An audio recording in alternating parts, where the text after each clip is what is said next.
Today we're getting into the latest Tesla news, including record deliveries for Tesla and other EV makers, Tesla expanding another factory, Tesla's avoidance of CarPlay, and more, so let's get into it. First up today, Tesla closed out Q3 once again breaking records. They produced a total of 365,923 vehicles and delivered 343,840 of them. As we can see, the vast majority of those are Model 3s and Ys, with less than 20,000 Model S's and X's produced and delivered in this quarter. Interestingly, for deliveries, Tesla was actually a tad lower than many estimates, and Tesla said that this was due to transit issues. They note specifically that, quote, historically, our delivery volumes have skewed towards the end of each quarter due to regional batch building of cars. As our production volumes continue to grow, it is becoming increasingly challenging to secure vehicle transportation capacity and at a reasonable cost during these peak logistics weeks. In Q3, we began transitioning to a more even regional mix of vehicle builds each week, which led to an increase in cars in transit at the end of the quarter. These cars have been ordered and will be delivered to customers upon arrival at their destination. Essentially, Tesla is transitioning to a new way of delivering their cars, and they are delivering more cars than ever, which is making transportation costs too high at the end of the quarter. So they had about 20,000 vehicles on hand at the end of this quarter, but they are already sold and in transit. They will be delivering in Q4 instead, and Tesla appears to be finally prioritizing cost over end of quarter delivery pushes, as Elon has talked about for some time.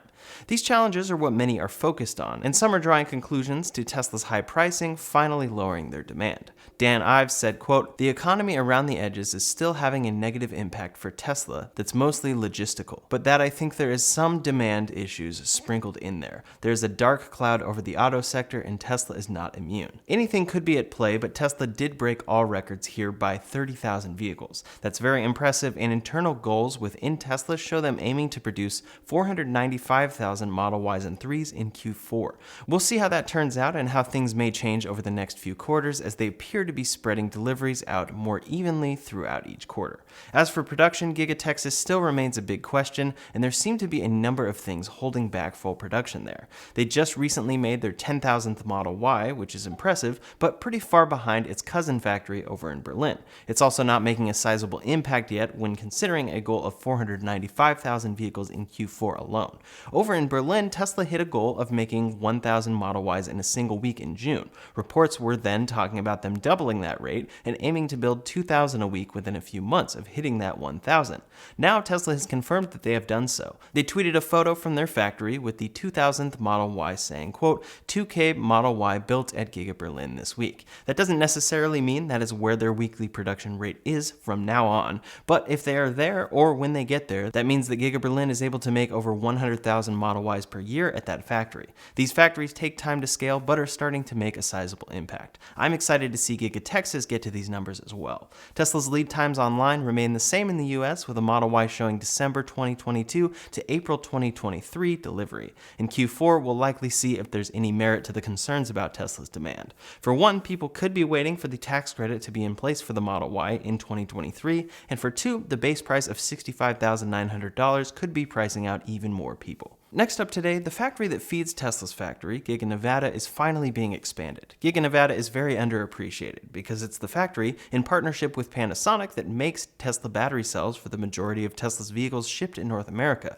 Originally, Tesla had planned to produce 105 gigawatt hours of cells and 150 gigawatt hours of packs per year when completed, making it one of the largest buildings in the world. What happened, though, was that factory was only about 30% complete from Tesla's plans. Tesla and Panasonic focused on optimizing their production capacity with what they had built. This is what the factory was supposed to look like. No expansion has happened here within the past 5 years, but Tesla is now finally planning to start building an expansion where C is on this photo.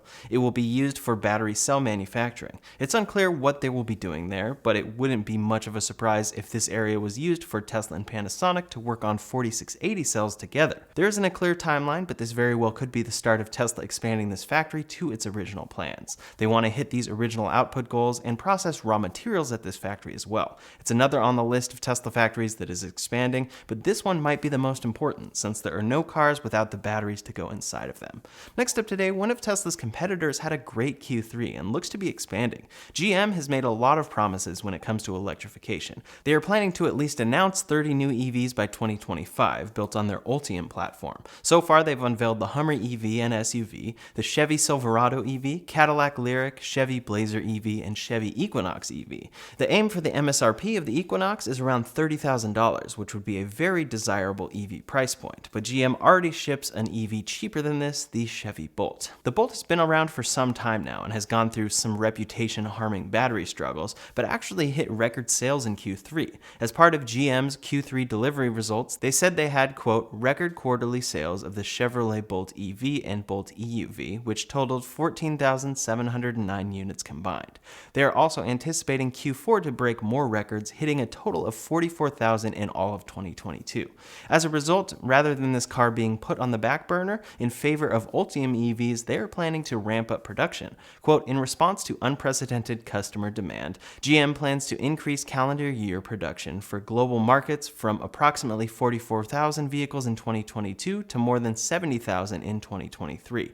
This increase in Bolt demand comes after GM lowered the price of this car by $6,000, starting at $25,600, so it's not too surprising. EVs are getting more popular, but most companies are raising prices. The Bolt is a solid, affordable option for many. I'm personally glad to see GM expanding the Bolt here. Their plans for Ultium vehicles are exciting, but in Q3 they delivered a total of 36 Cadillac Lyriqs and 411 Hummer EVs, so true scaling there is still a ways off. They did confirm that all of GM's 2023 EV launches, including the Chevrolet Silverado EV, Chevrolet Blazer EV Summer, and Chevrolet Equinox EV Fall, are on schedule. Many will see the Chevy Bolt breaking records and immediately jump to a Tesla killer idea, but still they are aiming to produce 70,000 total in 2023. Tesla just closed out a single quarter producing 365,000 EVs. The contrast is very much still there, but it will be interesting to watch the Bolt and Equinox scale up in particular. They should be affordable EV options, coming in around half the cost of Tesla's most popular EV, the Model Y, and they appear to be coming out before Tesla gets around to their $25,000 EV. For the time being, Tesla definitely isn't worried. They're concerned about scaling to meet demand and still has some time before competitors like GM are truly scaling their EVs at affordable price points. As always though, I'm excited to see EVs in general getting more popular and legacy automakers actually making them in larger numbers. Next up today, a feature that many consider essential in their vehicle is Apple CarPlay or Android Auto. These systems allow easy syncing with a vehicle to provide solid maps and more, but new companies like Tesla and Rivian avoid these integrations. Instead, they opt for their own made-in-house infotainment systems. We talk about how Tesla and Apple don't play too nice together, and why this could be at play here, but it goes a bit deeper than this. As electric cars are becoming more popular, software is becoming more and more vital to the way the car operates. Quote, for the car companies involved, which face the nearly impossible challenge of producing software on par with what tech companies offer, working with Silicon Valley can address consumer desires while also staving off competition from companies like Tesla. And yet there is an inherent tension in these partnerships over who controls the user experience and the valuable data produced. Car manufacturers are having to decide if they want their vehicle to increasingly be handed over to Apple or Google for the software in their car. Apple recently unveiled a sneak peek of their future CarPlay plans, and this would increasingly make the vehicles it's integrated into feel like an Apple product. The gauge cluster would be Apple software, the climate controls would be Apple software, odometer would be Apple software, and likely as a result, so would the data. In a similar fashion, Google has unveiled their own version of this, with Android automotive software controlling the gauge cluster, odometer, climate controls, and more. Driver assist features could be part of this in the future as well, with both Apple and Google working on self-driving. And ultimately, this could mean that you need to ensure your vehicle has the hardware to run the latest version of CarPlay or Android Auto, whichever you prefer. Either way, as we look into the future, we're going to see a lot of different combinations of vehicle software. Some companies will completely use Android Automotive, like Polestar is doing. Others may opt to let you choose between various technologies, including their own built-in software. But every car is becoming another device that requires an operating system. Companies have to make a decision here, and it's making Tesla's avoidance of CarPlay and Android Auto make that much more sense. For now, some people would prefer CarPlay in their Tesla, but Tesla has the advantage of being the company making all of the software in their car while building the hardware simultaneously. They are vertically integrated, collecting their own data and making decisions across the board. Other companies may not have that same advantage and will rely on different forms of integration. Ultimately, this could slow progress and result in less than ideal UI designs. It can also result in a lot of confusion as to what software a car has, whether you want it to use built-in software or not, who your data is going to, and more. If you buy a Tesla, it's all Tesla's system, and maybe that's what you want. It could be a hidden advantage for them into the future. At the same time, Apple and Google have vast resources. Apple has had a rough time getting any vehicle efforts underway, but Google's Waymo is making real progress. As always, it's not apples to apples with what Tesla is attempting for self-driving, but Waymo announced this week that their Waymo Driver AI is continually effective at preventing collisions. Quote, as our previous study showed, the Waymo Driver prevented more than half of potentially avoidable fatal collisions without making any urgent evasive maneuvers at all. For example, by proactively slowing down to let a vehicle in front of us make an unprotected left turn. They go in depth on safety and how they are benchmarking things, but show their vehicles in Chandler, Arizona performing very well. Ultimately, Waymo is aiming for robotaxis but is owned by Google, and that could give them an advantage in the future with vehicle software like an even further expanded Android Automotive. Tesla, on the other hand, just had AI Day and announced their latest for their self-driving efforts, which are completely operated in-house by the same company building the vehicles the software is in. Next up today, Elon Musk revealed some new details about the Cybertruck. The Cybertruck is a long-awaited product from Tesla, and many question whether it will ever be released, but it continues to get more and more features. Elon has talked about Tesla dropping door handles, making the Cybertruck quad motor, capable of four-wheel steering, and more, but more recently, he said it's going to be waterproof to a degree. He tweeted, quote, Cybertruck will be waterproof enough to serve briefly as a boat, so it can cross rivers, lakes, and even seas that aren't too choppy.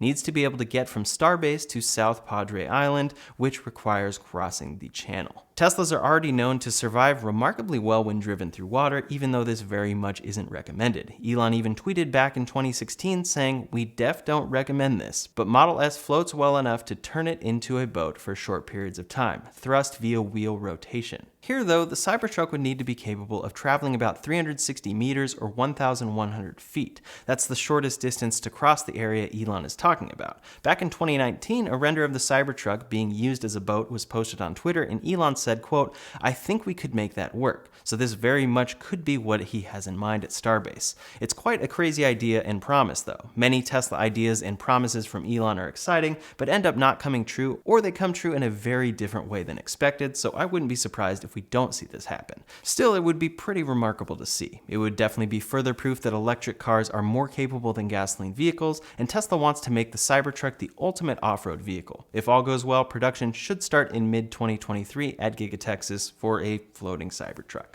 Last up today, some updates about other automakers. In Q3, much like both Tesla and GM with the Bolt, BMW has reported a record third quarter for EV deliveries. BMW delivered 4,337 pure EVs in Q3, including 1,727 iX models. Quote, with the support of our dealer partners, we expect this momentum to accelerate through the fourth quarter, resulting in a strong finish to the year. The BMW i7 will be arriving in Q4, and they expect this to make a true impact come 2023. Those are still relatively small numbers, but BMW has said that the customer demand and enthusiasm for BMW's electric vehicles has been there from the start. It's another automaker seeing EV sales take off and having record EV quarters once they truly launch compelling options. Over at Rivian, a few things are happening. For Q3, they produced 7,363 EVs at their Normal, Illinois factory. That's a 67% production increase from Q2 and is great to see. They delivered 6,584 vehicles in this quarter, and I'm happy to have been one of those deliveries with my R1T. Full first impressions video for that truck is linked below. They still plan to make 25,000 EVs for the full year of 2022, so they have 10,638 cars they still need to make in Q4 to hit that goal. At the same time, Rivian's plans for a $5 billion plant in Georgia have hit a snag. Quote, a Georgia judge rejected an agreement that would have provided a huge property tax break to Rivian Automotive, clouding the upstart electric truck maker's plans to build a plant east of Atlanta. This is a huge project for Rivian, expected to greatly increase their production capacity and employ 7,500 workers, so this could be a big deal for them. The property tax break was part of the $1.2 billion in incentives that Rivian was offered to build a plant there. According to the judge, the development authority was unable to prove that the plant was sound, reasonable, and feasible, which is required by state law. The Georgia Department of Economic Development said they were, quote, disappointed and respectfully disagree with Judge Trammell's decision. Rivian is in the toughest part of production right now, scaling a new vehicle and trying to become profitable, so we'll see what kind of impact this has for them going forward. At the same time, over in Georgia, a new bill has been introduced that could allow certain automakers, like Hyundai, to qualify for a tax credit through the Inflation Reduction Act. This would give a grace period for the requirement to build and assemble EVs in North America. Quote, I'm focused squarely on helping Georgia car buyers save money and helping car manufacturers who do business in our state thrive. The Affordable Electric Vehicles for America Act will lower costs for Georgians and provide consumers more options when purchasing an electric vehicle, while also supporting good-paying jobs across our state and bolstering Georgia automakers like Hyundai. This bill would make sense as it would give more flexibility to automakers like Hyundai as they move to manufacture in the US, but the odds of it passing are fairly slim right now. Over in China, BYD sold 161% more EVs than they did last year this time. In September last year, they sold 36,306 BEVs. This year, in September alone, they sold 94,941 BEVs. Their sales continue to grow, and they are starting the process of introducing their EVs in European markets. For now, these include Belgium, Denmark, Germany, Luxembourg, the Netherlands, Norway, and Sweden. They also have plans to sell in Japan. Maserati this week announced preliminary details for their fully electric Gran Turismo.